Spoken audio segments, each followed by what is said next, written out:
गइल ऊ गाँव के बचपन, खेलब कूदब यार हो। बांस के बैट से मैच खेलब, मार पीट के बाद हो।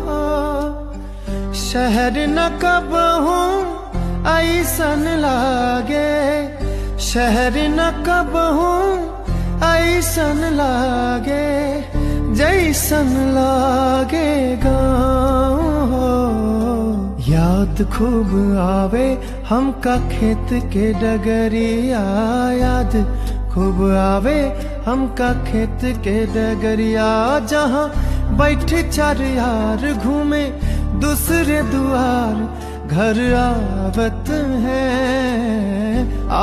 हैं याद खूब